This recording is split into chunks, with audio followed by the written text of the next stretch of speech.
Good morning, good afternoon, good evening, wherever you are in the world. Welcome back to another episode of FDG-TV. Conference is almost over, but we've still got plenty of great papers and guests left to bring in and chat to about all things cool happening in games research. I'm Tommy Thompson, the last person anyone would expect to host an international talk show based in English, and I am joined by my wonderful co-host, my professional wrangler, as it says in the notes, and Sullivan. Hey, Tommy. What does it take to become a professional Tommy Wrangler? I think just a slight willingness, or, being the last person to step backwards on the line. At least that seems to be how I got the job. Dying on your sword. Yes, absolutely. Yes. Well, I feel wrangled.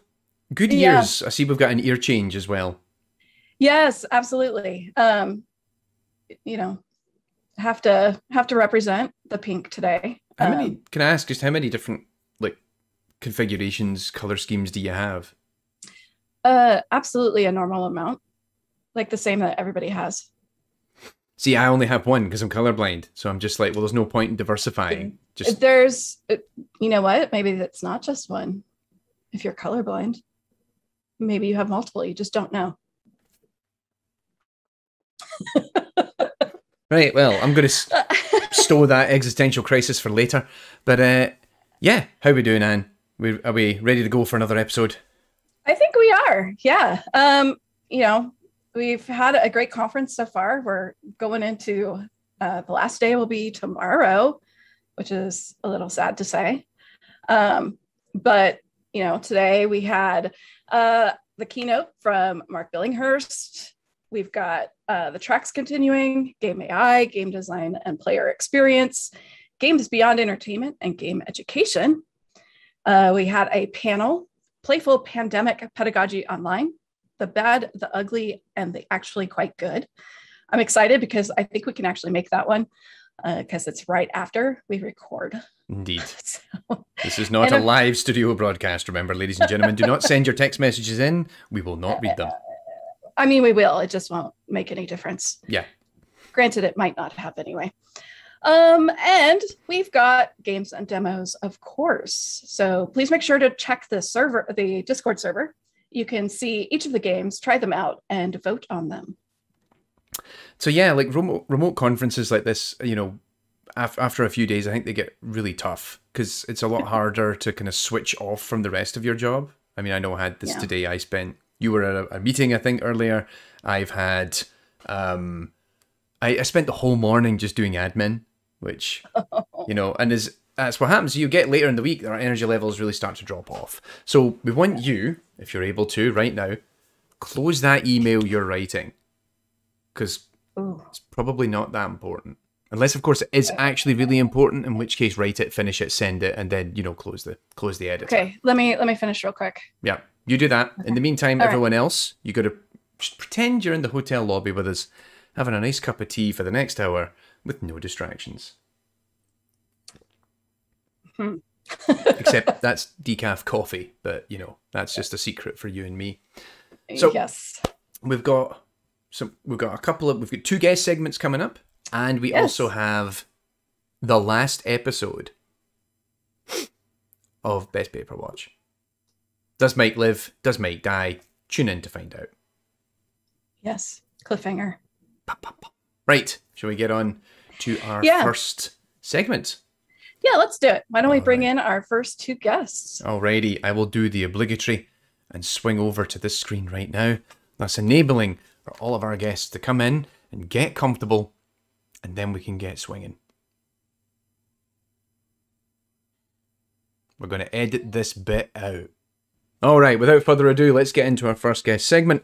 Please give a warm welcome to Josephine Baird and Sabine Harrer.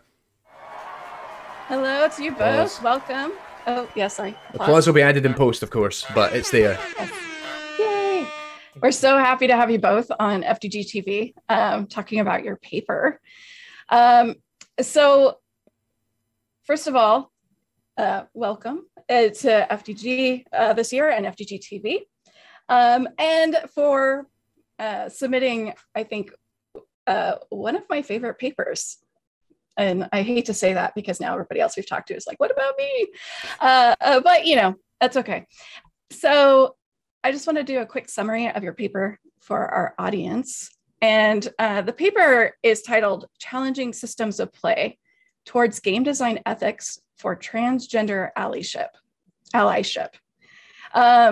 So in this paper, you describe your experiences working as queer matter experts on a game called Allied Forces.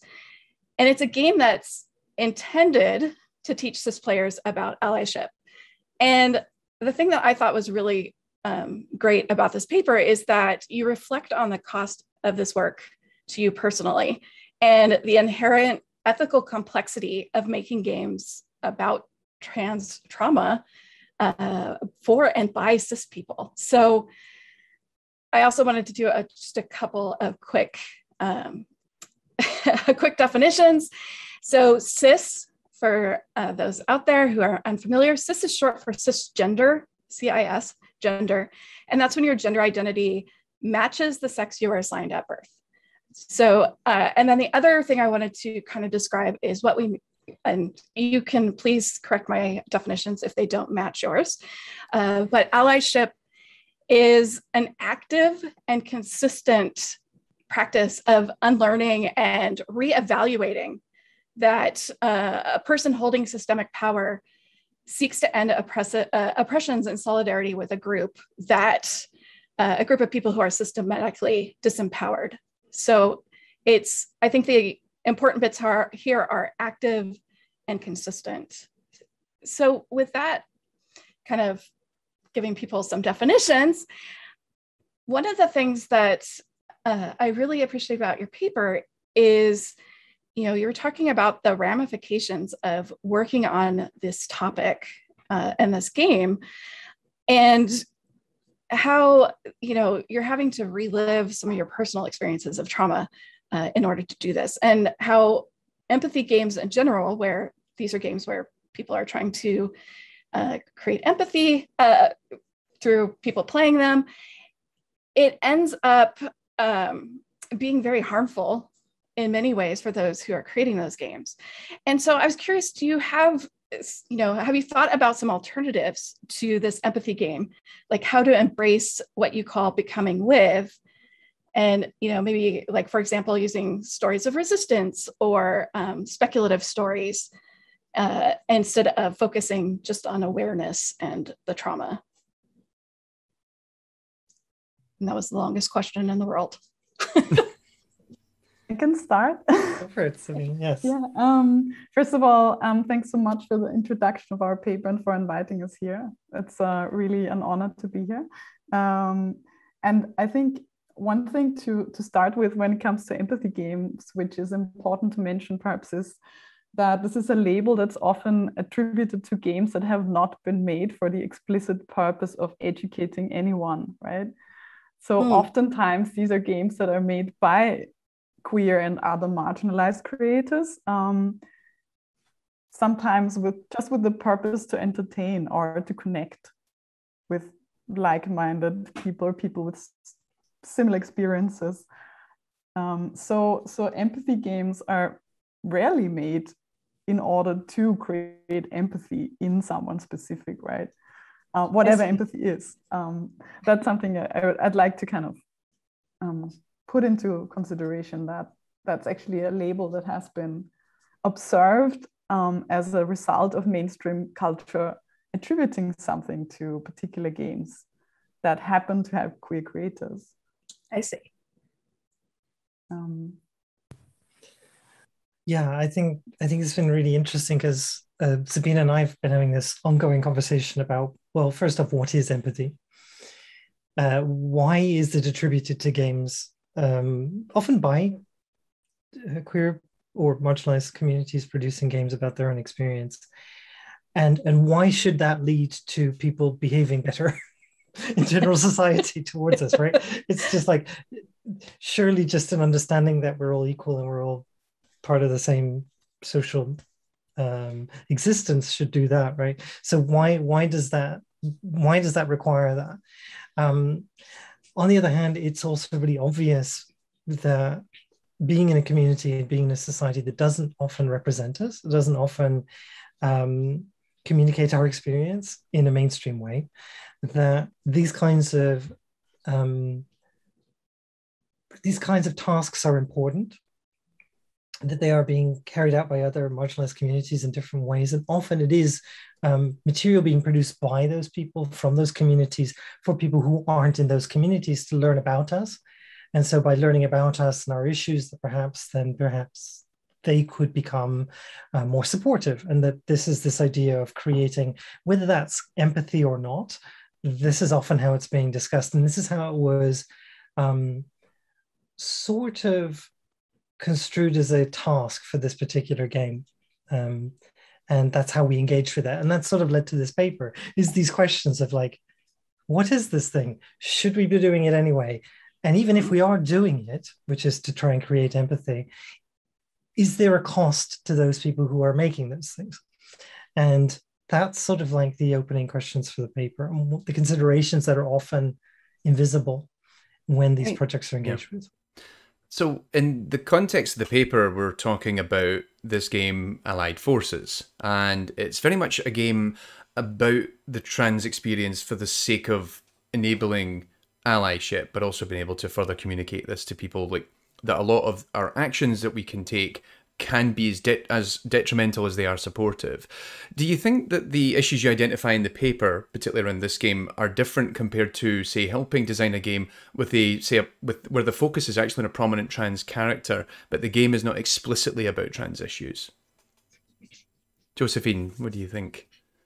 That's a really good question, and it's a conversation I've been having again with Sabine, but also, weirdly enough, with my friend Dr. J. We do a podcast every week called It Is Complicated, in which we discuss all kinds of topics that would be simple if we weren't so different in everyday life. And one of those things has been representation, because that's something that, if you look at the sort of emergent field of queer game studies, is something that has been of interest, you know, representation of trans characters in games or in any media for that matter. Is it a good thing? Is it something that we should strive for? And if there is such a representation, what would that look like and when is it good, right? So is a character in a game who is trans, who's, and Dr. J and I had this long ongoing discussion and created a sort of, what's the test in films that's called? Yes.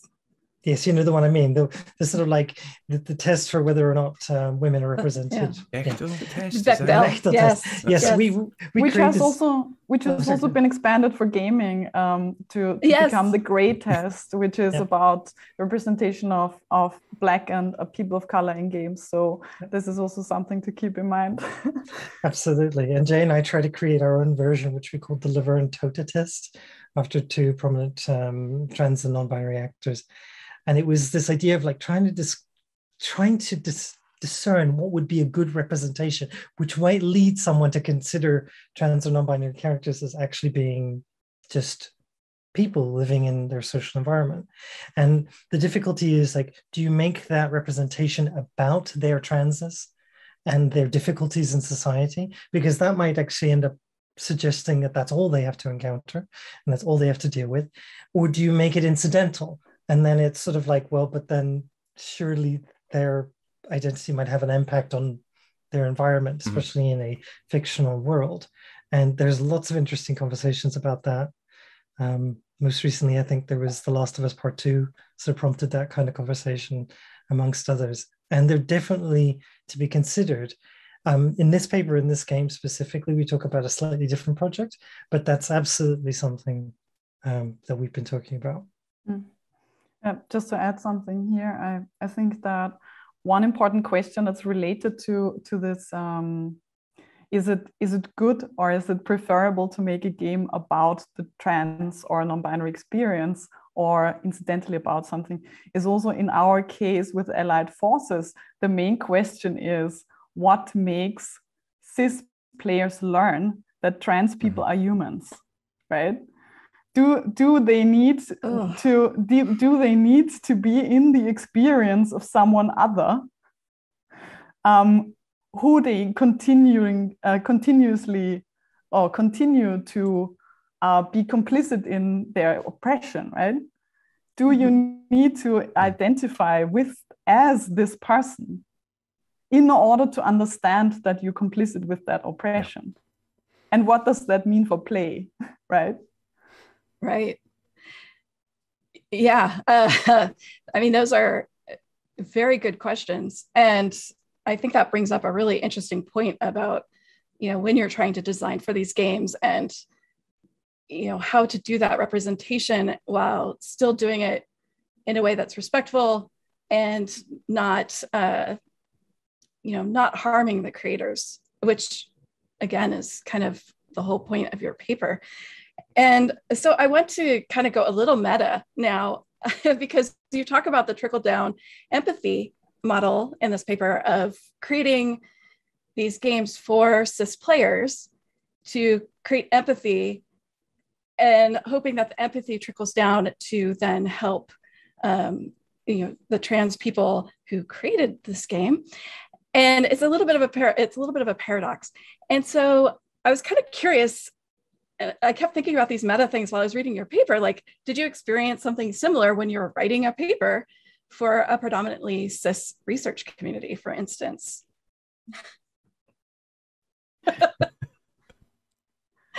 Does that answer your question? Yeah, that's great. It's such a good question, though. It's really, really great. It really does. Yeah. Yeah, and it also shows like you asking this question is kind of also a way of affirming the variety of different experience around a similar, the similar dynamic, right? What does it mean to be in a marginalized position in whatever community you are in? At the same time, there's also this ongoing struggle with, we also have privilege in these spaces, right? It's also, there's also this idea of what I also learned from Josephine a lot is this kind of optimistic, strategic optimism, right? In the sense that like I personally didn't want this paper to only be a rant, but also kind of a little bit, the question of where are spaces of productive friction.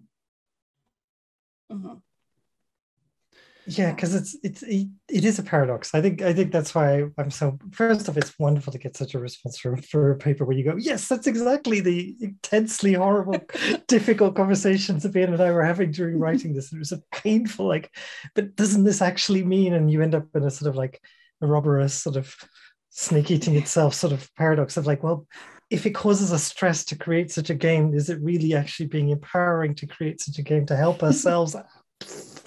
And then, of course, writing on top of that, it becomes this sort of inception. You hear the bong every time you're trying to write, right? It's this, yeah.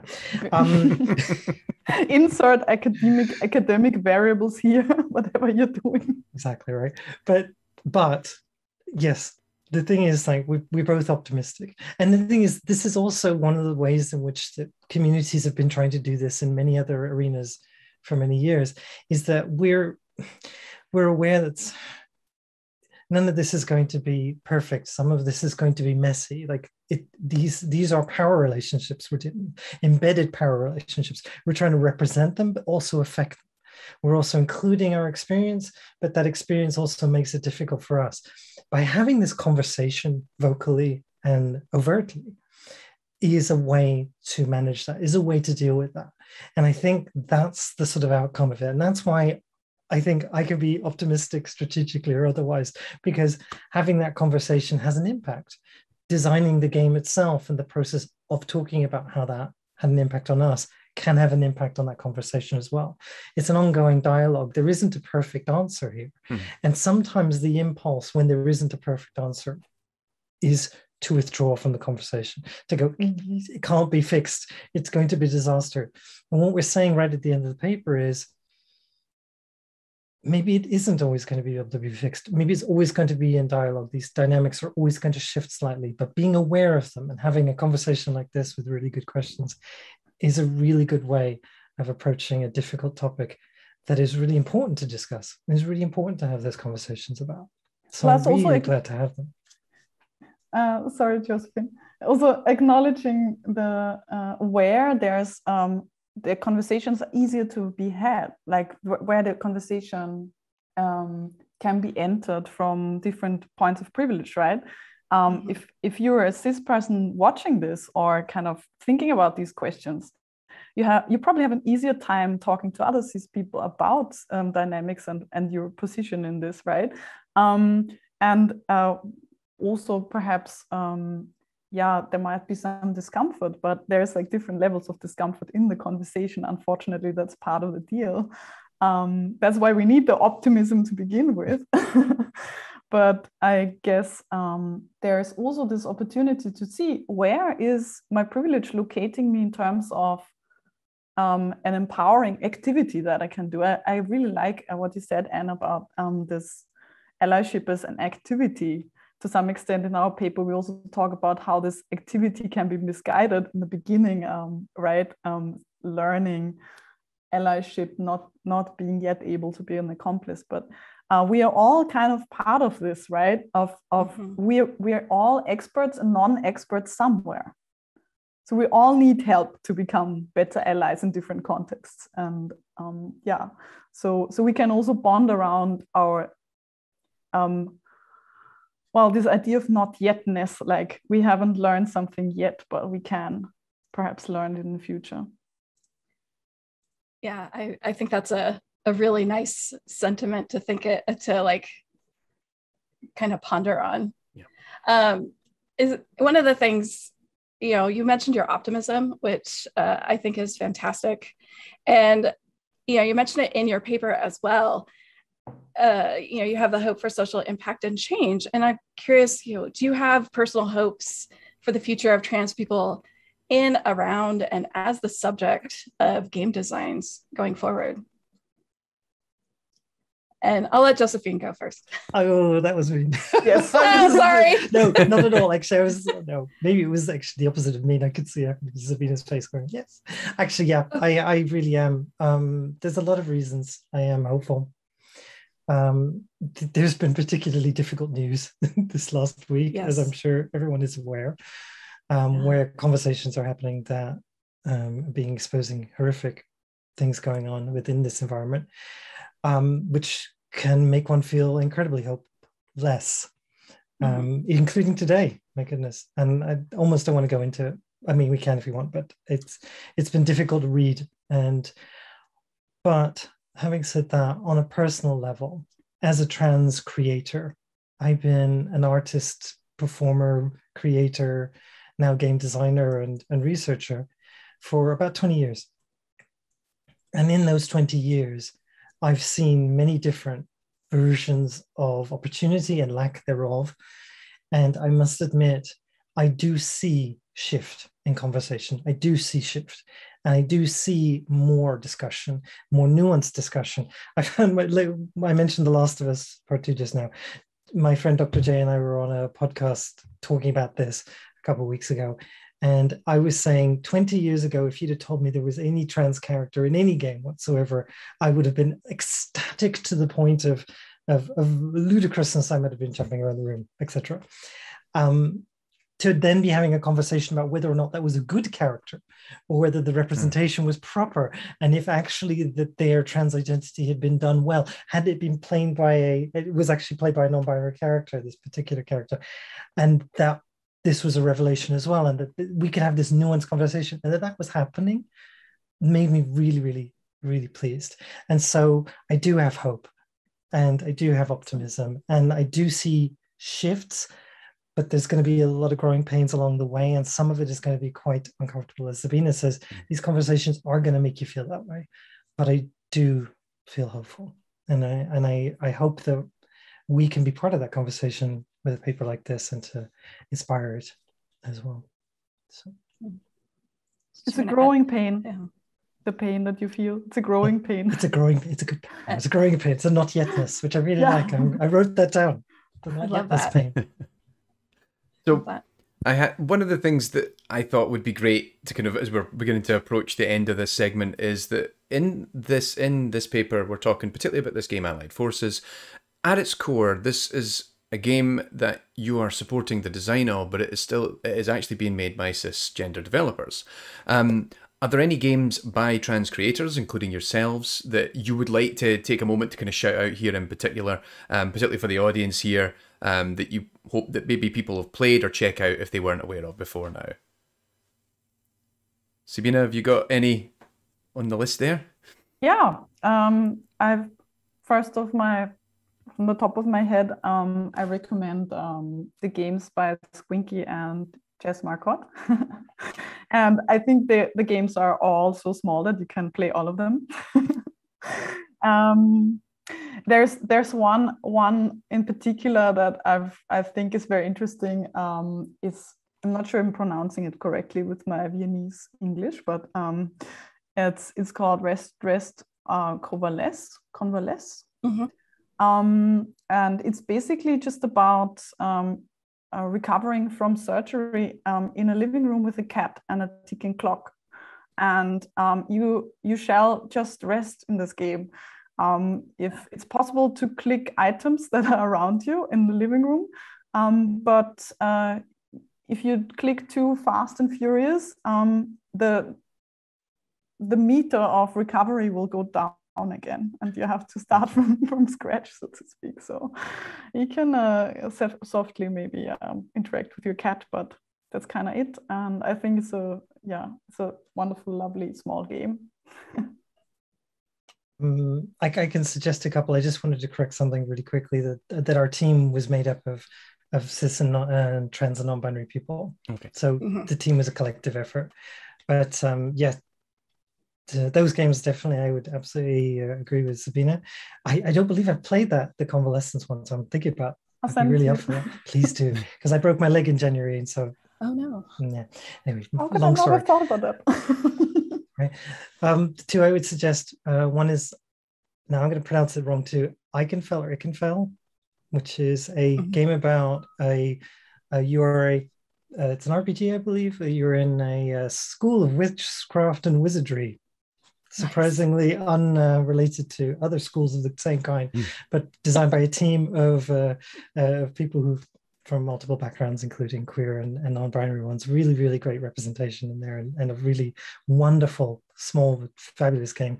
And a little less small, Celeste by Maddie Thorsten and team. Also very interesting. Yeah. I can't help myself from suggesting it. Maybe we should mention the last one that we've played together. Monster Hearts 2. Monster Hearts 2. How could I forget? Oh my God. We're playing a game of Monster Hearts 2. The characters, oh my goodness. This is a tabletop RPG that is just, oh my God. There are options. There are character options and sort of like representation options that go way beyond our mage healer warrior kind of trio we made in our game. If we had an hour to tell you more about that and the characters that we're playing. Oh, that sounds really fascinating. Another game by Squinky that I would throw out, especially for those who are thinking about allyship, is So You've Been Called Out, which is like if you've ever been, called out for something on the internet, it can walk you through different emotions and kind of how to deal with it in a positive and constructive way. So I would throw that out as well. Another thing I'm going to rant not rant. I'm going to be earnest for just a moment. For those of you who may be thinking about allyship, and there's a lot of fear that can come up with that. It's Sabine and Josephine have talked about some of these things already, but it's important to realize that you're gonna mess up because you've never done it before, or maybe if you're considering it, and it's new, and you can't do anything perfectly, really ever. Even as an expert, you're still gonna mess up, and it's just important to realize that that's gonna happen, and it's okay. We're human. Somebody might be a little upset. The important thing is to listen to the people that are upset and do a real apology. You know, Yeah. we've all seen the non-apologies, but it's so important to actually pay attention to what they're saying, think through, you know, how you can change and how you can learn, and then keep going, because that is the most important thing you can do. And this paper is a great starting point because there are so many things you can learn from this, and the mistakes that have been made, and let's all learn from them and go forward. It's hard, but it's just so important. So thank you both for this paper and for bringing it to FDG. It was so fabulous talking to you both. And just real quick, the paper again is Challenging Systems of Play Towards Game Design Ethics for Transgender Allyship by Josephine Baird and Sabine Harrer. And it is going to be tomorrow in the Game Design and Player Experience / Reflections track. It's one of the reflections papers. It's the second talk in the session, and it's at 1 p.m. Eastern, 10 a.m. Pacific, 6 p.m. British Summer Time. So thank you again to both of you. It's been such a lovely chat. I wish we could go for so much longer. Thanks for having us. Yeah, thank you. Thank you. Thank you. Now, moving on. We are on to our... We better... And I hate to break it to you, but Yes. Mike's had a bit of a dark turn. Yeah, I've heard. Finally, after many wonderful episodes of Best Paper Watch, the thing that we left him for too long. That was it. We left him for too long. The thing that will ultimately bring him down is the British summertime.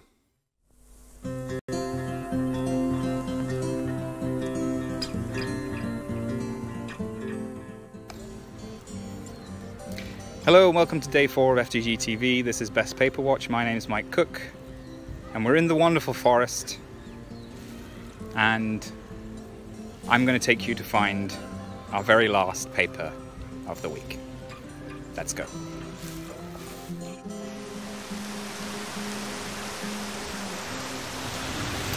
Well, despite appearances, nothing could dampen my enthusiasm for best papers at FDG this year. And I've come to this particular patch of forest today to track down one paper in particular. That's web-based programming for low-cost gaming handhelds. Now, this paper describes the development of a web-based app for designing games aimed at kids or older creators that's compatible with a lot of simple computers like the BBC Microbit, for instance, and a lot of computers that are very accessible, very cheap, easily able to be obtained by places like schools and charities. And it's a really beautiful and elegantly designed app with a lot of information in the paper about the design of its user interface. There are lots of ways that kids can sort of choose what device they're developing for.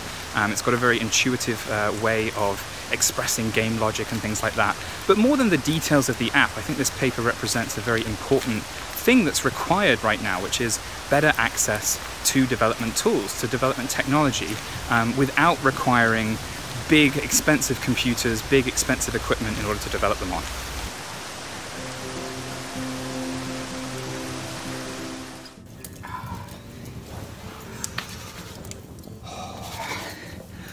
That's better. Well, I'm finally back home where I belong, in the warm, with my regulation cup of British tea and, of course, my imported pain au chocolat from Montreal. Thank you very much to the FDG organisers for flying that one over for me. It looks like the Great British Summer has brought this year's Best Paper Watch to a fairly expected end, shall we say, but we had an amazing week. We've explored woodlands, we've gone through the seaside, we've climbed up cliffs, we've chilled out in our own backyard, and of course we've braved the elements today as well to go through some of the most amazing papers that we've seen at this year's conference. And thank you so much for joining me through all of that. Of course, don't forget, you can go to FDG's official website to find out this year's full conference program, including information about papers you might have missed, our keynote speakers, workshops, demos, and of course the team of amazing people who put this conference together. And so the only thing that's remaining for me to say is to thank you for joining me on this Best Paper Watch, and for me to say that wherever it is that we meet again, whether it's in a Zoom call, on a YouTube stream, or perhaps, fingers crossed, at an event face-to-face, that you stay safe, happy, and healthy, and that your search for your very own best papers over the next 12 months goes exactly according to plan. I look forward to hunting them down myself after you've written them at a future conference. Until then, stay safe. Bye. 7 black nights say my time is not long. The 7 black crows have flown the night long, and 7 black horses change my gait. 7 black devils say my time is pressing late.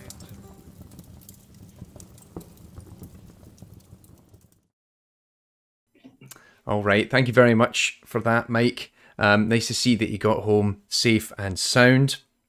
Couple of key production notes that we always like to share with you. Yes, that was a real steam train at the start. We had just enough money left in the budget to buy the water to run it. And also, that's actually how he got home, right? That's how he got home. Like, yeah, like here's a bucket. He took the train. When it ran out of water, he just held it out in the rain and it refilled. It was great. Also, perfect. Mike did have to run away from that swan the second after the clip ended. Our insurance didn't extend to Anatidae, so we had to figure that out.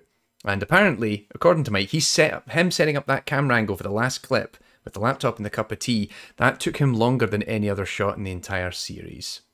Couldn't tell. Couldn't tell. It's all perfect. Anyway, enough about Mike. He's had his moment. Let's talk about some research from our next guest. So please give a warm welcome to Kirk Lundblade. How are we doing, sir?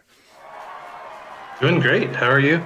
Yes, of course. Sorry, applause is going to be added in post. I'm good, thank you. So, this paper, just to give a summary for our audience, this is Crowning Achievements, a historioludic analysis of the achievement metagame in historical simulation games. And so this is, as the name sort of implies, it's a paper that surveys and classifies achievements. You know, if you're playing a lot of digital games, you will earn an achievement by completing some sort of challenge. And this is common on the likes of Steam and PlayStation and Xbox platforms, but it's focused entirely on historical simulation games, and in particular Civilization 6 and Crusader Kings 3. And you're attempting to propose a taxonomy of achievement types, and you even then go on to suggest that some of these achievements tell us something about the kinds of audience that each of these games sort of cater to. Yeah. So I have a question for you. Achievements have become such a huge part of all games these days, it seems like, even non-games. But, you know, a lot of the times these achievements are for finding secrets or finishing levels or, you know, getting your character to some level. And it seems like in historical simulation games, they're a bit different. And, you know, in your paper, you make this distinction between resonant and dissonant. And I'm curious if you could kind of unpack that a little bit for us. So this is coming from an idea that a few scholars in historical games have put together, resonance being a player's connection to the game as kind of mediated by their understanding of, in this case, history. So they have their own understanding of history and they're interpreting the game in their room or in their local context to play. And they might feel a connection to how the game is presenting history. And that could be resonant. That could be, okay, this game is historically accurate. It's historical in a sense. Or it could be dissonant, where they feel a historical connection, but also feel that the game is pushing or pulling them or in directions that are not historical. So the game is asking you to do things that would run against their own ideas of what history is. Do you have like an example of a dissonant moment in a game?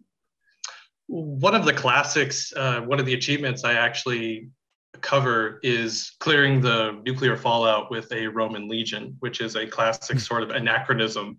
It's so well known in the Civ community that this achievement really is kind of a metatextual reference or a joke.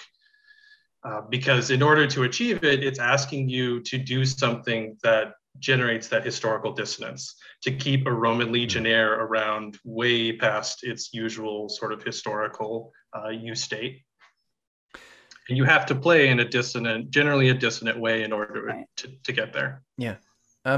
Because so one of the things that I thought was really interesting is that this classification, it's all about relating achievements to the real state of actual history. You're either trying to recreate it, or you're speculating on a key decision moment, whether one thing could have happened versus the other, or imagining even like kind of like funny alternatives and things like that. Do you think that this same process and these patterns could then be applied to games set in franchises that have lots of lore and established canon? So, like for example, a similar game would be like Total War, which is often depicting real world history. But then you have Total War Warhammer, which is a fantastical setting, but it also has a lot of lore built into it.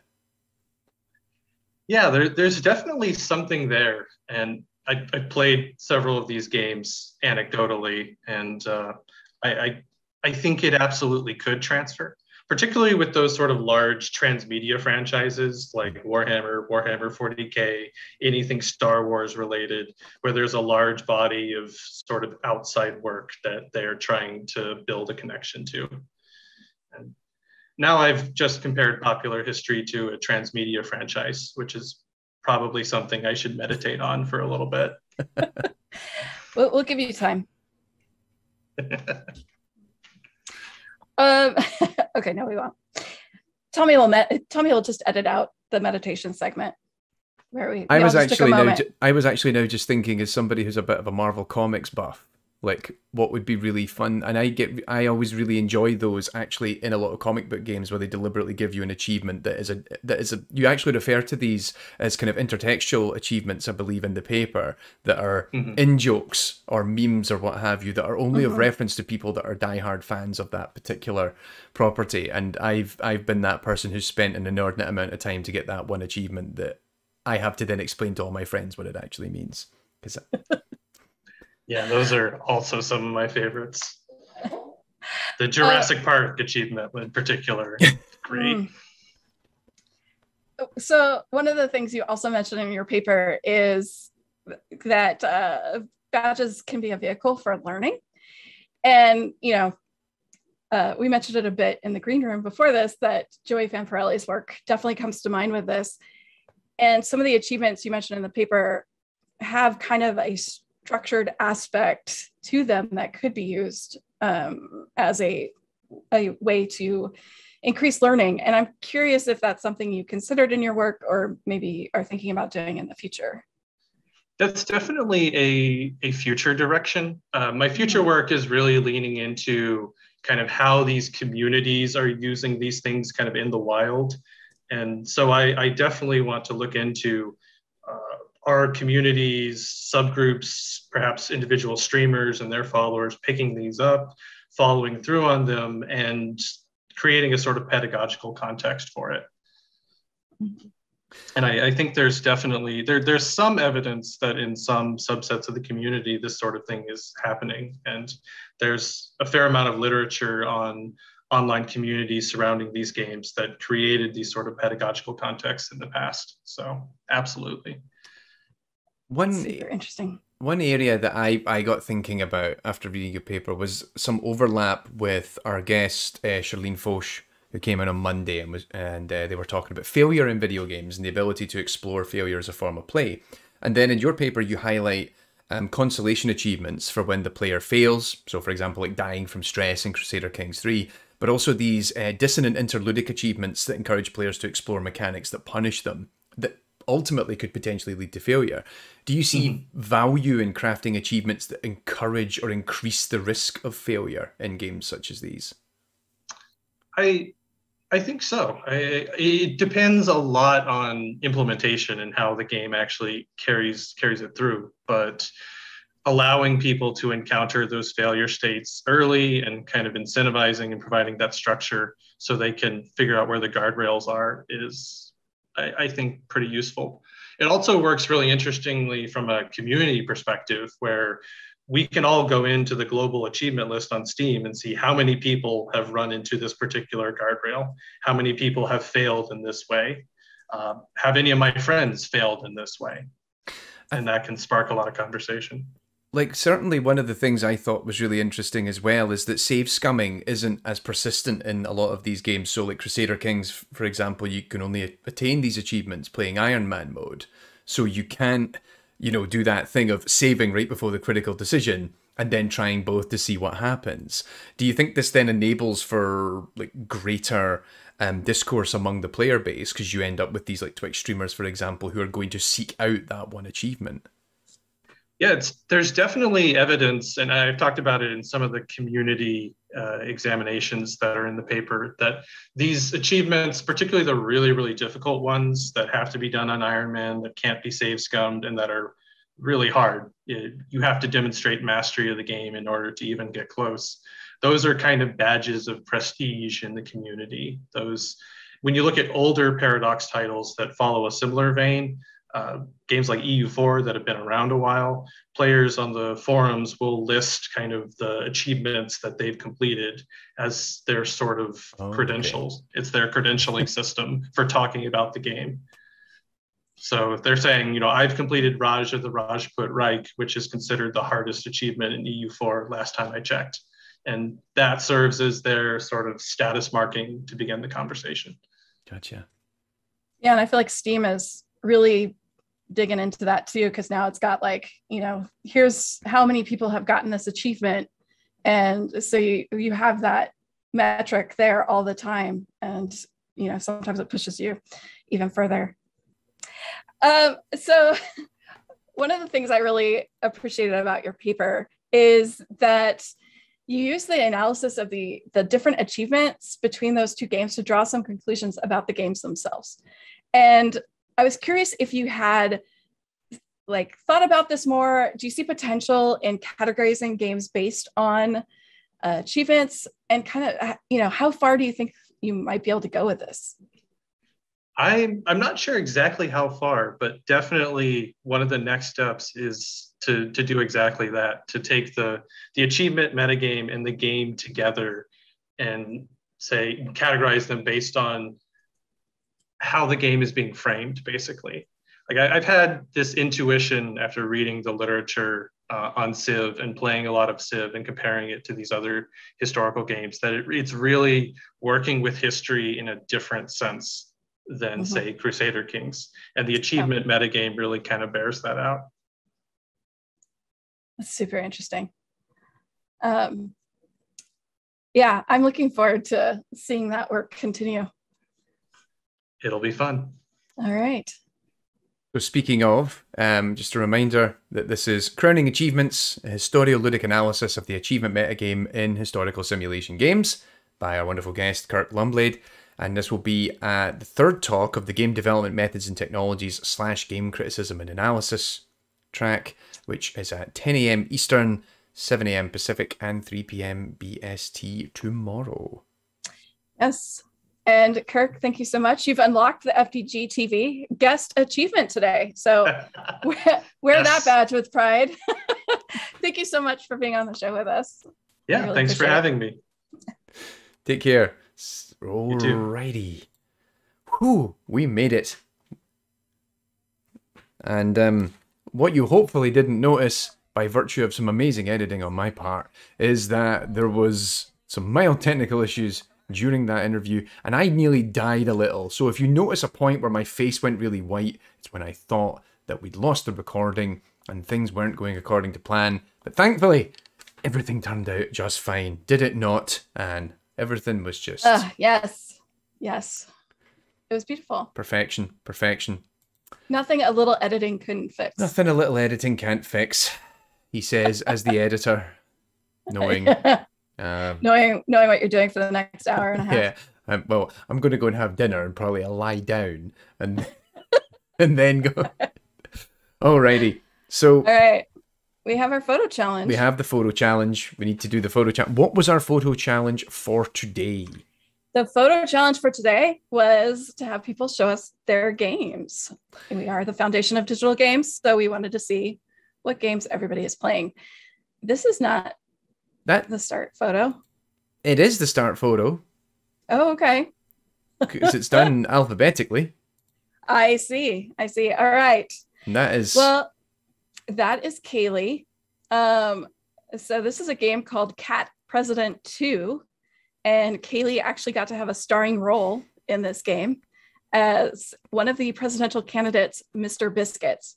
And so this is this game is all about choosing a cat candidate to be the president, because the cats realized that humans could not be trusted. Well, evidence to support that, gotta say. Yeah. And so suddenly the cats took over, and they are all of the presidents. So how does one get auditioned to become potential video game cat? that is what you have to do, is follow the right person on Twitter. Paul Frazen, who is the head of Rock Studios, and his Paul Franzen. His Twitter account is Paul M. Franzen, which I'll put in the chat when we're watching this with everybody. And yes, he will put out a call for cats in Cat President 3 when that happens. And you too can have your cat. Excellent. So speaking of, you have lots of cat action happening here. Kaylee is an active participant in most of my games. So this is Cozy Grove, and Kaylee is helping. I have many pictures like this. And this is Kaylee showing the enormity of the box for Thunderstone Quest, which is a Kickstarter that I backed. That's an appropriately cat-sized box. It is huge and heavy, and also one of my favorite games. I like this idea that you're just going to reach out to the Kickstarter people, go, how big is this box? Can my cat sleep in it? Yes. Our production team does bring up the very valid point that every box is a cat-sized box. Speaking of, this is a collection of games by Antonius, who is our wonderful producer, who is not haranguing me quite so much at the moment, including tarot cards by the look of it. Yes. This is the Rider-Waite deck, but a variation on it. Alrighty. Let's see. We also have I think this is Christoph Salga's collection. He was lamenting on Discord that a lot of these are games that he's kickstarted in the last couple of years, but due to the pandemic has not actually had a chance to play them with anyone because, not great. Yeah, I think we're all feeling that right now. See, Florence Smith-Nichols sent this in, which is Cat Tarot. Obviously, the best tarot deck there is. Also, I love that the devil is a dog, but also it looks like a really good dog. It looks like Sam. Like, I'm just not convinced it's the devil. It's just, but look at it, it's such a good dog. Golden Retrievers can definitely be the devil to cats. There you go. Next up is from Henrik Markfelt. This is Warhammer 40k Dark Millennium. That looks like a very Warhammer 40k-esque kind of game. Yes, definitely a cat-sized box. Cat-sized box, absolutely. Jim Whitehead sent in this image of, is this an active game that was being played, or? I don't know why you're asking me. Jim is not here. Let's go with yes. Okay. Yes. And then actually, a full-blown game, which I believe was actually talked about in the Discord, that this is like original notes of Kriegspiel Battle Table. Oh, it's the same game. Yes. Says after I said Antonius wasn't haranguing us in the chat, I'm now getting it. Yes. And here's the box for it. Oh, excellent. Wow. Going into the archive. Jocelyn Wagner sent in, this looks like all the expansions for the Horizon Zero Dawn board game, which, first of all, I did not know that exists. That is a lot of expansions and also incredible. I didn't know this exists, and now I want it. Jose Segal put us all to shame with this game collection. Yeah, although that's not entirely games. I see DVDs in there. I think like at the top it's like, PlayStation 3 games and PS4 games and stuff like that. Also there's some like more old school stuff I think on the top left side. He's just putting us to shame. You're right. There you go. Next up is going to be Josh McCoy, who sent in, I think this is a screenshot from an old Final Fantasy, I believe. Showing my age here. Yes, I do believe it is. I can just see, it's actually a hack of Final Fantasy. Says, okay, there we go. Antonius, thank you, Antonius. Goodness, Next up, Judith van Stegeren sent in this very interesting looking card game. I'm not sure what this is. And it's another tarot deck, as I'm told. There we go. This is what happens when the Jesus Christ, says the producer. This is what happens when the photo challenge ends about 30 minutes before I start recording. So I'm still trying to catch up on what everything is. Kutab Gandhi sent in this, which is a collection of their games all in Ziploc bags put away in a drawer. I think this is really to enable ease of access. Yeah, no, this is so smart because look how much space Indeed they're saving. Yeah, but then there's nowhere for the cat to sleep. Well, the cat gets all the boxes. Okay. I mean, you make a lot of sense there, but at the same time, I suppose you could make like a box fort. Yes. Matthias Steinbach sent in this wonderful collection of games. We've got Catan, we've got Munchkin, a bit of Uno, Agricola, a little bit of everything. Yeah, so these are vacation games. So these are the games they're bringing on vacation. Excellent. Peter Moorhorter sent in this screenshot of what looks like, I think this is a roguelike they're in the middle of developing, as I recall. Yes, this is a game in development. This is some really nice art. Yeah, that looks nice. That looks nice. Yeah, for that style. For that particular style, yeah. Awesome. Rogerio sent in a couple. First of all, we've got, this looks like a cat-sized box, gotta say, for Gloomhaven. This is a multi-cat size box. 1 to 4 players, at least 2 cats.